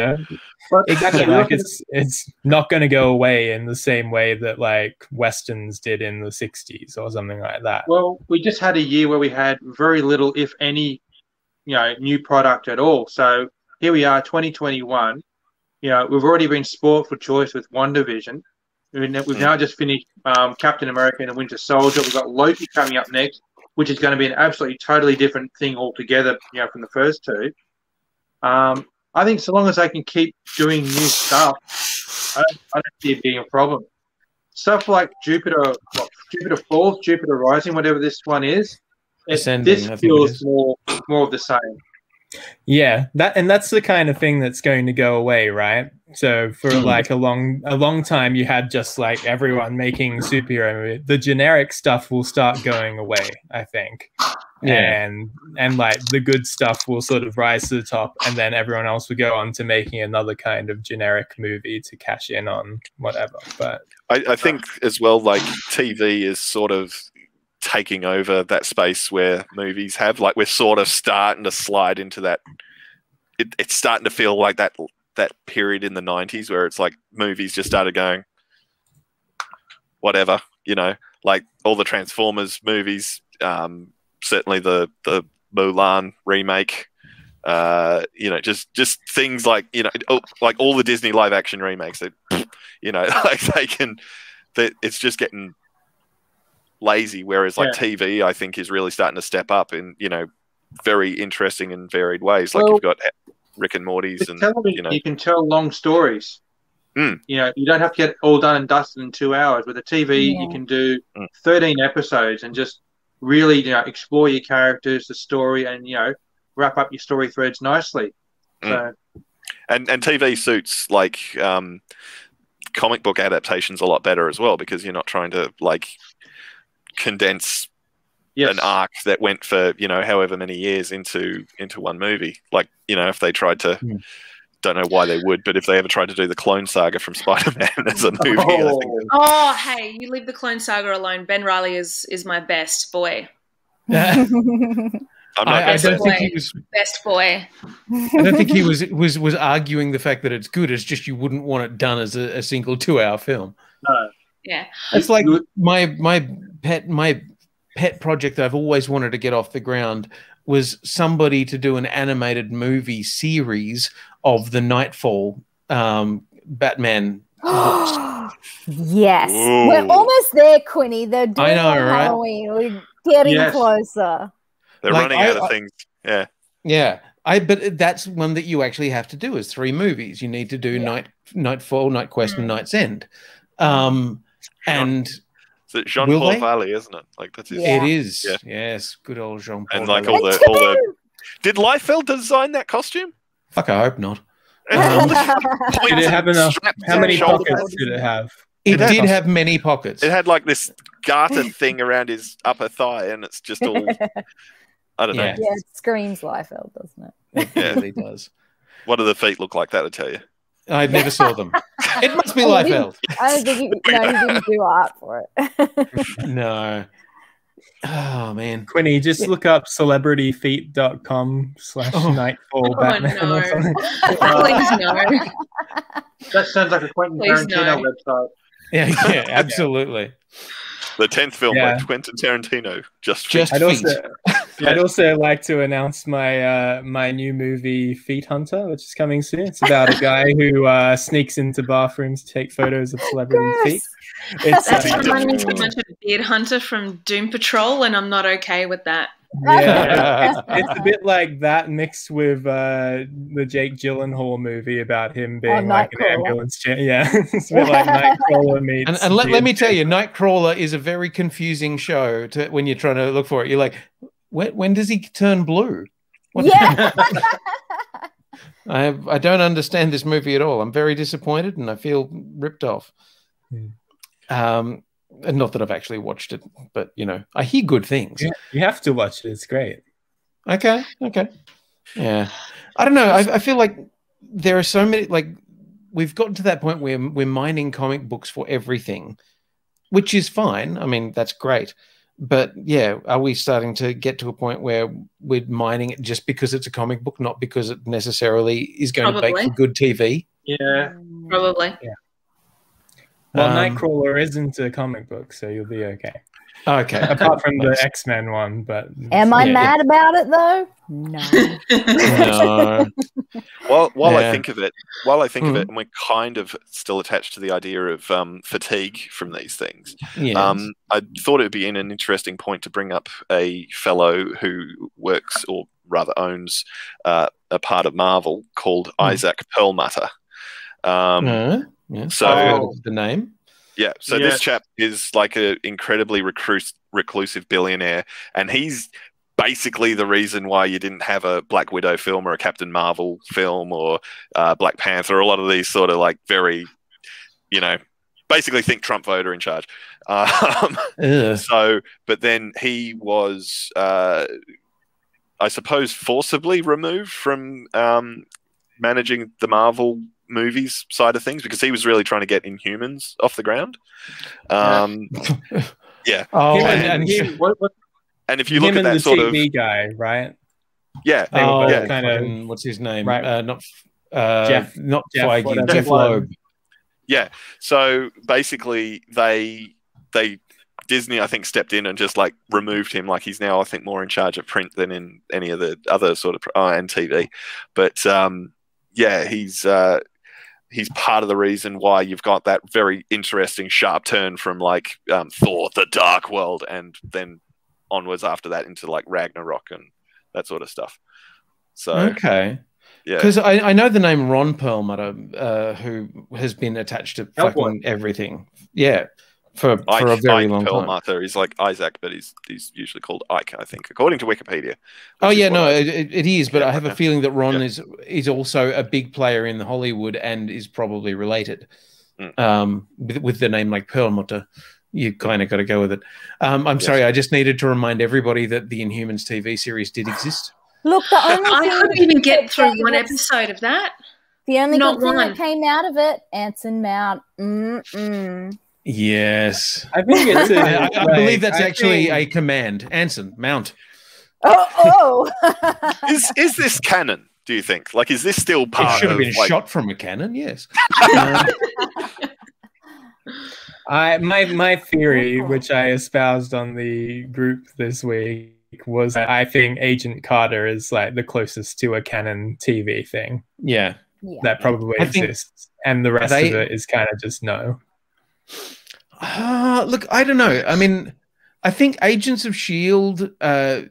Sits in a place where it is mostly canon. Yeah, but didn't they retcon that now from the MCU? Have they? Where was that announced that was a thing? I think. I mean, there's the whole whether the Darkhold transforms or not. But right. Discussion, but yeah. I mean, look, it's pretty safe to consider if they think something is canon that they'll talk about it, and if it's not, if it's not, then they'll probably just like not talk about it ever again. So yeah, I don't know. Like they bring it up if something was going to be made canon. I just love it, like the idea though, like these guys just appear in New York one day and it's like, oh yeah, and then they went away and they were never seen again. And everyone's just like, okay. It'll be interesting to see what happens with Inhumans because Miss Marvel is meant to be an Inhuman in her comic, right? Yeah. So it'll be interesting to see how they handle that. That will probably be the telling point for whether that stuff is canon or not. Oh, I really want to see What If. Do we have a date on What If yet? I want to watch it. God, that animation looks beautiful. Yeah, doesn't it? The thing I sort of find funny is like Peggy doesn't look any different from like what she probably looked like before the thing. Steve's this little guy, and then she's just There was some sort of there was some toy leak for What If recently, something to do with like a bunch of characters being like guardians of the multiverse or something like that. There's some sort of story happening. Well, this is what they're saying, that the next Guardians, Bucky, animated Bucky, still hot. The next story, was something about Guardians of the Multiverse, and I was like, oh, okay, interesting. Yeah, see, I'm hoping. That was Steve there. Did you see him? Yes, baby. Yes, my baby. That's Steve too, but you know, Zambi Steve. Yeah. Hang on, Steve is now Capwolf. I don't know. Actually, so Predakanga's made a couple of points there about you know, if Shield isn't canon, then we can see Coulson again. I do love the idea that I think it was in the thread that people were talking about, going, yeah, but just imagine, you know, the first time he shows up and you know, Samuel L. Jackson's like, he's a robot now. Anyway, moving on. Cool. And I think that's the Marvel Universe is big enough and weird enough that you can say that and everyone would just go, okay. Yeah. Or at the very least, one of the big three. Shield is in its own timeline. So it's in its own, you know, strand of the multiverse. That's actually one of the things I liked about Shield, so I don't want to be spoiled. No, I haven't either.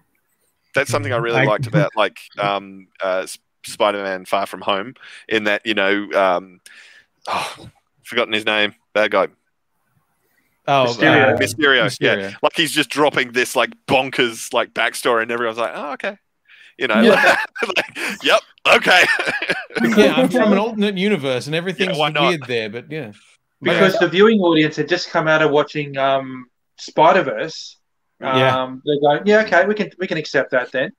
I do kind of hope that, like, I feel like because Spider-Verse did so well, everything Spider-Man is like, it's Spider-Verse, and I kind of hope that they don't, like, they kind of like, just do a Spider-Man thing. It's okay. I read a thing that like Doc Ock showing up in the next Spider-Man movie with Alfred Molina, it's literally like the moment after he decided to drown himself.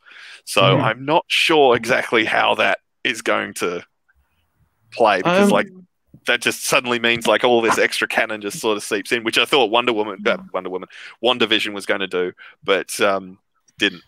So, or it might not. Yeah. But I don't know. That was a weird. Like when I thought they were doing that early on in WandaVision, I was like, fucking wow, okay. That was ballsy when you know they introduced Pietro. And it was like, was it Pietro? That's it. Yeah. I thought, wow, shit. Okay, we're doing it. Cool, go, great. I know. And then I was really cut about that. Yeah, and I was worse than Trevor. The moment that sort of like made it go, oh, that's not it, was when it wasn't Magneto sitting as like, you know, the dad in that scene. Yeah. Like, I'm doing terrible with names tonight. I'm sleep deprived, but Michael Fassbender, like, yeah. Yeah, if it was him sort of sitting there in the thing, that would have been like. It was just, that was a weird fake out, and one that I actually thought probably annoyed people more than anything. Yeah. Especially with the follow up of him being, you know, a dick joke. Ralph Boner. Hey, wait a sec. Oh, sorry. The Ralph thing was planted through the whole thing, which I kind of respect from the thing, but I kind of, as soon as it happened, why they did. I was just saying, like, as soon as it showed up, I was like, oh yeah, this is a fake out. They're not doing that. I didn't think they were going to do it either. I just enjoyed it being Evan Peters. I liked it being Evan Peters, but I'm like, if you're going to do that, don't fuck around with it. Don't. Yeah. I mean, out of the two possibilities, don't you think what they Evan could have done Peters, is so much more interesting than what they did with it? Like, that's, I don't know. Yeah. And it felt like a weird and unnecessary tease. And like, if you're going to edge well. Yeah. Yeah, look, I guess wow. they've Make got the edging worth it, right? Yeah, give me a fucking payoff. Yeah. Doctor Strange now is WandaVision persevering, so I think in this case, look like the edging of the boner didn't have a good climax, but like ass jokes in this. Jeez. Yep. Edge of the boner, though. It's like a million fans cried out all at once and went, ah! We just went, oh. I feel something terrible has happened. Yes. Yeah, absolutely. I'm intrigued by where they're going with that. This is a beautiful film and spectacular. 2022. I love this movie so much. Yeah. And they just said they've got the director of Soul. He's co-directing it with one of the guys who did Legend of Korra and Justice League Unlimited and all that kind of thing. And another guy. Yeah. Oh, some good. What are their names? Phil Lord and Chris Miller or something, isn't it? Yeah, so they're writing. But with someone else, and then the directors are Joaquim dos Santos, who did Korra and Avatar and that kind of thing, and then Kemp Powers, I think, who did Soul, and he just did One Night in Miami too, I think. Great. So those two are like POCs on it. That's great. Yeah, I reckon those guys are going to be like the next Filoni and Favreau. Like everyone is just everything they seem to touch just goes brilliant, except for Solo. Well, I like Solo. Probably because they were going to do something interesting. Can we blame Emilia Clarke for that one again too? Yeah, maybe. The moment I turned off Solo when it was streaming was just like when it went like, oh, your name's Han and you're by yourself. I'll call you Han Solo. I was like, I hated that. That is the dumbest fake origin story excuse I've ever heard, and I am turning this movie off right now. I get so angry about that because, like, the thing that shits me about it is that it relies on a fucking like a word with a Latin root.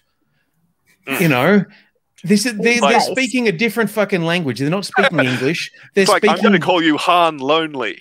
Call you Han Alone. Yeah, I'm going to call you Han Boner. Boom, there you go. Yeah, like it has moments. You go back. See, the Gundam Wing story of Solo and Duo makes much more sense. Yeah. I'm going to have to leave that with you because I ain't never watched a frame of Gundam in my life. Actually, everyone needs more Gundam. Has anyone seen actually any of the original like George Lucas treatments for 7, 8, and 9? Like heard what they were meant to be about? No. I almost don't want to because honestly, okay. Well, can you do it really quickly, Nick? I can do it really quickly. The plan was that it was going to be about rebuilding not a nation, but basically rebuilding the galaxy. So, but in the wake of the Empire collapsing, there's a power vacuum. So it's all like the gangsters and Hutts and all of those sort of things, making power moves and basically everything going to shit. So that trilogy was going to be mainly Leia's story, in very politically sort of stuff. Luke, who's got a bunch of like little kids running around, he's teaching them. Don't know what Han Solo was doing. Probably renegotiating every contract from one movie to the next. But the bad guy was going to be Darth Maul, with like robot legs, and he was going to be like the chief or head honcho of the crime syndicates. Crime syndicates. Thank you. Yeah, exactly. Where he ended up anyway. And he was going to have this apprentice, and they were going to be doing stuff. So from what I can gather, it was going to be a bit more about what happens after a war rather than a war itself. But they have sort of lent into some of that story, certainly with The Mandalorian, I think. And that seems to be where more of a reconstruction movie. Yeah. Like, obviously there'd be action and there'd be like, bandits and things sort of running around, and there'd probably be like, escort missions and things. I don't know. I'm not, but I think his original plan was he was going to make 7, and then he was going to sell it, and then it was up to whoever else to finish off 8 and 9, which would have more or less been locked in because he had obviously written 3 stories rather than just make one up and then go, oh yeah, we'll do this now. I feel like my problems with Solo and Episode 9 were kind of similar. Like the intro being like, oh, the Emperor suddenly appeared. I was like, yeah, okay. The Emperor was a Skrull. The Emperor was announced on fucking Fortnite. That's the thing that kind of like... What? Yeah. Yeah. I mean, that opening thing of somehow the Emperor returned. Yeah. That is not a thing you can write in a crawl. Like, you don't even... like, it's bizarre to me that you think that, like, a mysterious broadcast going through the galaxy with the Emperor's voice is something that you would want to happen off screen. Like, that is like a decent starting off point for a movie. And I mean, right? Anyone could be Emperor, like, is like, I can talk really mean as well. Yeah, but he you sounded more like Mumra than the Emperor. Okay. Same guy. The ever-living. Yeah, my personal favorite Mumra will always be out. I'll do it this way. Oh god. My personal favorite Mumra will always be outtakes Mumra. Have you heard has everyone heard the outtakes from Thundercats? Oh my god. No. They're so good. Okay. No, I have See, not. at the moment. Okay. What we are seeing at the moment is how that whatchamacallit, that transmission was actually sent via the game Fortnite. So in the middle of a Fortnite game, this shit happened. So everybody's, doing all their weird shit. And meanwhile, a transmission from the Emperor appears and you get a trailer. What a fucking stupid concept. Anyway, I'm going to find you. They have a lot of money. Like, I get it. But, like, you don't keep that out of your movie. Yeah. You can still have that happening in Fortnite. But... This movie was made in like it was written in a week, I reckon. This is how it happened. Like, Carrie Fisher died, and they're like, "Fuck, we need to have it out by Christmas 2019?" And then quick freak out. What worked last time? J.J. Abrams. Everyone liked him. His was the last Star Wars film everyone liked. So we'll just get him on. Fuck. We'll who's the bad guy? Oh, Palpatine, obviously. Rey's obviously a Palpatine. Everyone hated The Last Jedi. We're just gonna Yeah. And like a lot I would of have loved if Mumra was the bad guy. And like so much of it was like reactionary knee-jerk stuff to like assholes on the internet going like, oh, you were mean to my Luke and you made him look like a bad person. Give fans what they want because they don't know what they want. Yeah. They know what they want, but they don't know what's good for them. Yeah. Did you see the new it has to be more of the same. Yeah. Did you see there was a billboard that just popped up in LA this weekend? Yes. Yeah, of people going like, give me my Tony Stark back. Oh, you got the Thundercats outtakes. Okay, you should be able to hear these. So this is Mumra's outtake is amazing. The early days of the internet where such wonderful fucking things as these would appear. Can you hear that? Yeah. Yes. Cool. Okay. Thunder! Thundercats! I'm going too high. Oh, Lion-O! We're not... What's the matter, Snark? You got a cold. You've got to snap out of it, Lion-O! Call the Thundercats before... Shut up, you fuck. Let's find the mega condenser. I'm saying that too fast. Let's find the mega condenser. Still going too fast. What's wrong, Lion-O? Oh, fuck, here it is again. What's here again? That thing, that mega thing. Want me to say it? Yes! I should have known the Territor didn't mean us any harm when the Sword of Omens didn't obey me. And anyway, it was just plain stupid to assume it might be bad. Just what the fuck am I talking about? And keep your foot off that blasted Samoflange. What the fuck is a Samoflange? I have to do that again. I'm going to put this one right between her pretty. That's the line of the show right here. Motherfucker!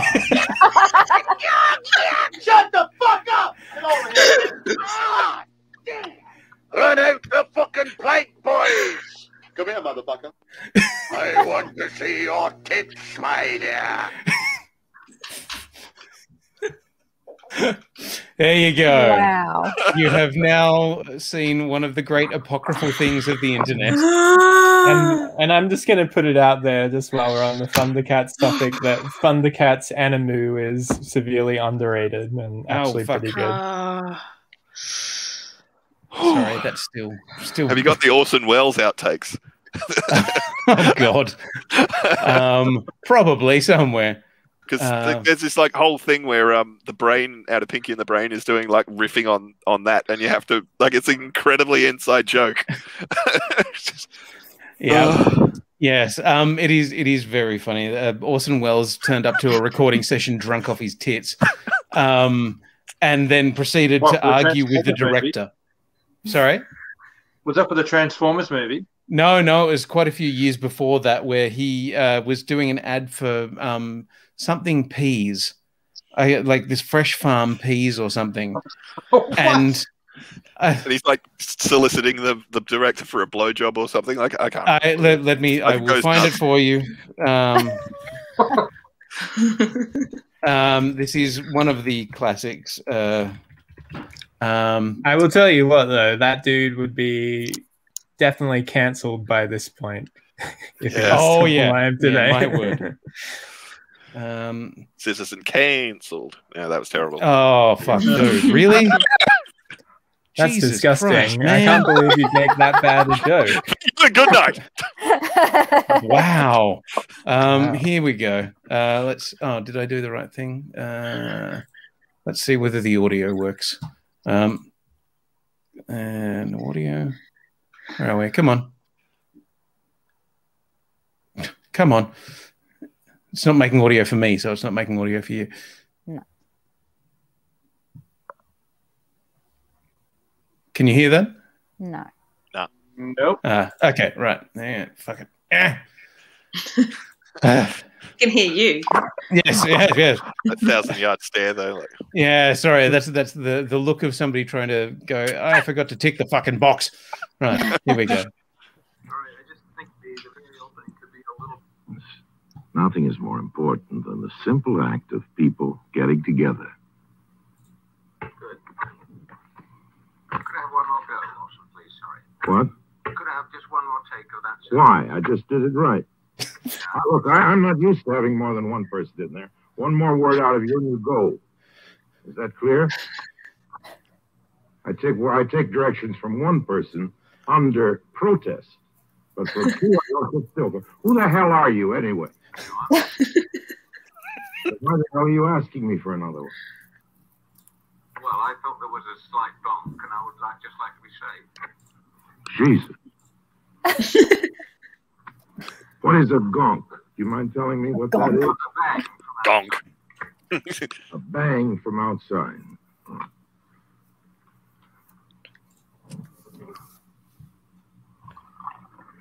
Just pour himself a drink. Have a sip. Can I see Mrs. Rogers for a minute, please? Yes, certainly. He's not a good man. Remote farm in Lincolnshire where Mrs. Buckley lives. Every July, peas grow there. Do you really mean that? Yeah, so in other words, I'd start half a second late. Don't you think you really want to say July over the snow? Isn't that the fun of it? If you can make it almost when that shot disappears, it'll make my... I think it's so nice that you see a snow-covered field and say every July peas grow there. We know a remote farm in Lincolnshire where Mrs. Buckley lives. Every July, peas grow there. We aren't even in the field. Darth Vader at one point. We're talking about them growing, and she's picked them. Yeah. What? In July. I don't understand you then. What must be over for July? When we get out of that snowy field. Well, I was out. We were onto a can of peas, a big dish of peas when I said in July. Oh, I'm sorry. Yes, always. I'm always past that. Yes. Well, that's about where I say in July. You emphasize a bit in July. Why? That doesn't make any sense. Sorry. There's no known way of saying an English sentence in which you begin a sentence with in and emphasize it. Get me a jury and show me how you can say in July, and I'll go down on you. That's idiotic, if you forgive me by saying so. That's just stupid. In July. I'd love to know how you emphasize in and in July. Impossible. Meaningless. I think all they were thinking about was that they didn't want to. He isn't thinking. Wilson, can we just do one last Yeah. question? It was my fault. I said in July. If you can leave every July. You didn't say it. He said it. Your friend. Every July? So after the show. No, you don't really mean every July. It is. But that's bad copy. It's in July. Of course it's every July. There's too much directing around here.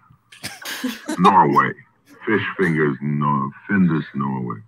We know a certain fjord in Norway, near where the cod gather in great shoals. There, Jan Stangeland.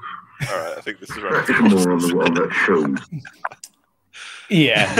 I feel like I remember the salmon one though. Yeah. Was he pining for the fjords? Absolutely. Yeah.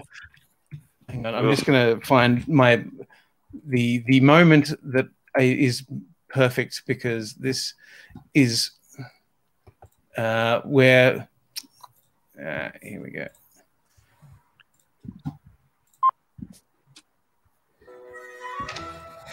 Ready to go, Brain?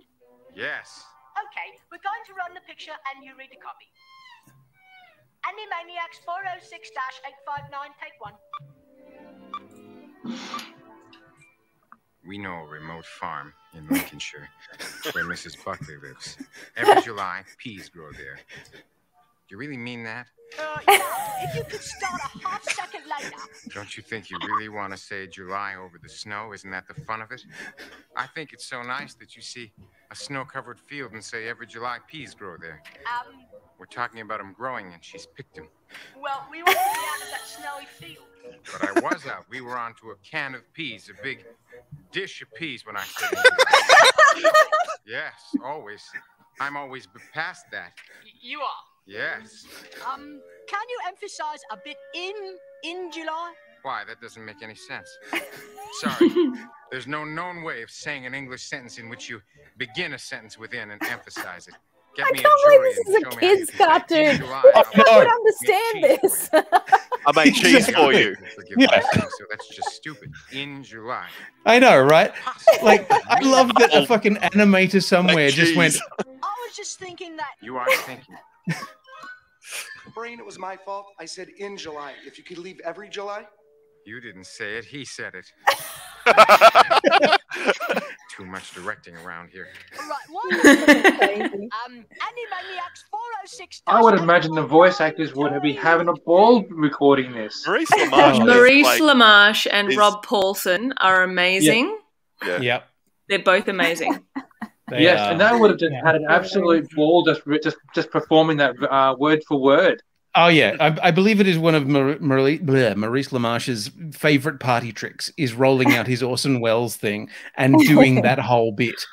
He did the voice for Orson Welles in the Ed Wood film as well, didn't he? Oh, did he? Yeah, like they've got an actor who looks the part, but then he's like dubbed over with Maurice LaMarche. So, yeah. Look, I love the fact that somebody at Warner Brothers or wherever the fuck the animation company was went, yeah, have the money that it's going to cost to animate this sequence of you and your friend just fucking dicking around doing an impression of an outtake from 50 years previous. Animaniacs and it's also so was Freakazoid. Oh my God, had hates of that. I loved that cartoon. Freakazoid's it's very my boy. impressive that, like, in the 90s, they We need to talk later, they had Jill. knowledge of, like, deep cut outtakes of a movie in the 90s that he could, like, recite it from scratch. Yeah. Like, but this is the thing, like, in amongst voice actors and stuff like that, those kind of outtake clips are kind of, you know, they're the Holy Grail when you hear the outtakes that were recorded at a certain point in time. And for a while, that was what voice actors would take around to conventions. Be like, hey, we've got our outtakes reel. Do you want to hear it? And it's please. Yeah, and it's fucking Dragon Ball Z people. Those ones weren't so good. Those ones weren't so good in the end. I loved Good Idea, Bad Idea. yeah. Quinny, I'll have to put you in touch with my friend in LA. She's like a voice director she did Inspector Gadget with like Don Adams and all these kind of thing. And she gave Maurice his first job ever. Oh wow. Wow. Yeah. That person. And also Billy West his first job ever. Oh. Wow. And we love Billy. Yeah. But she's great and she has lots of like these crazy stories about voice actors and all that kind of stuff. But she was telling me, I talked to her the other day, because Christopher Plummer just sort of died not that long ago. And she was saying, because he did the voiceover for Madeline in the 90s. It was and she was saying like the director was in there. It was a bit of a moment like this. He was saying like, the director wants you to say bon bon like an American. It was like, you're hiring me to speak French. I will pronounce it bon bon. And if you don't, I will get up and leave and you can hire an Irish person to do it or something like that. Oh man, that's awesome. And the thing is, there must be millions of those things, because anytime anyone goes into a booth, you fuck up, you say something wrong, whatever. It's just finding all of the good ones that are worth it. And those Thundercats ones were they're so good. Yes. Especially the Mumra one, just because it's it disturbed me so much and I love it so much. So good. I'm going to call it a night, guys. I'm about to do the same. It is 11 o'clock. I think we have talked around a lot of stuff, and whether we've actually discussed Falcon and the Winter Soldier. Oh yeah, Falcon and Winter Soldier was good. Okay, streaming on Disney Plus. Before everyone does fuck off, did we enjoy the series as a whole? Oh fuck. Oh yes. Yeah. Okay. I would say, like, if I was given the choice, I think WandaVision was my favorite of the two so far, but just because it was like a little more like up my alley, but like they were both very good and much better than they had any right to be. Beck, what were you gonna say? Yes, go for it. Sorry, I just got to wait for the lag to delay so I can do the thing. We have been subjected of 10 years of Bucky having this much screen time and Sebastian's eye acting for about 10 to 15 seconds at a piece. We all know that he can act. The fact that we got him as center stage, got to see this character in particular, we got to see Sebastian really let loose with his acting chops, and it is such a payoff in these 6 episodes, in this almost 6 hours.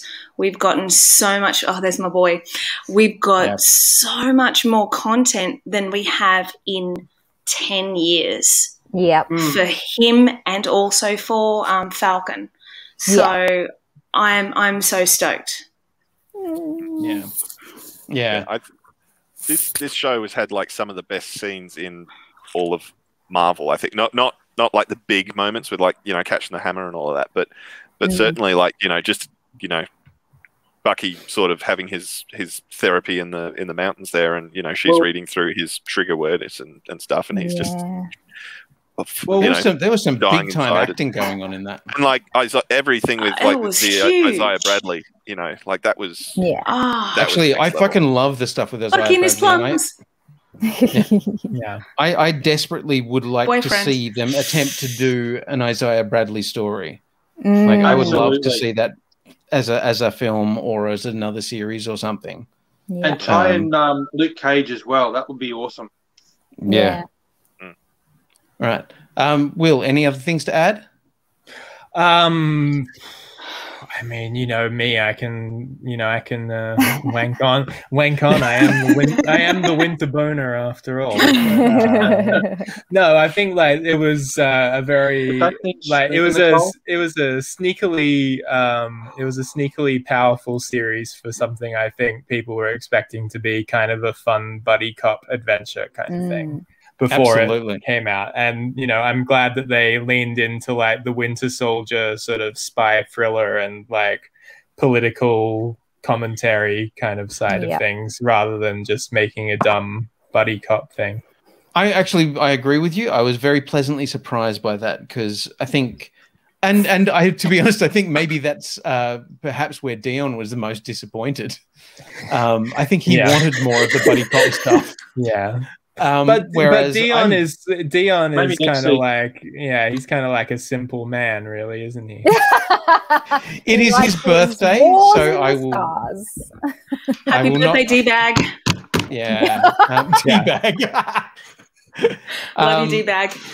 Yeah, actually, and also Peter, our other regular, it's her birthday as well. So both Dion and Peter are having birthdays today. So big love to them. Yeah, I agree. I think that it could have very easily been a very light, fluffy show with not much to say. But the moment they chose to include Isaiah, it turned it into something a lot more interesting and a lot more important. Yeah.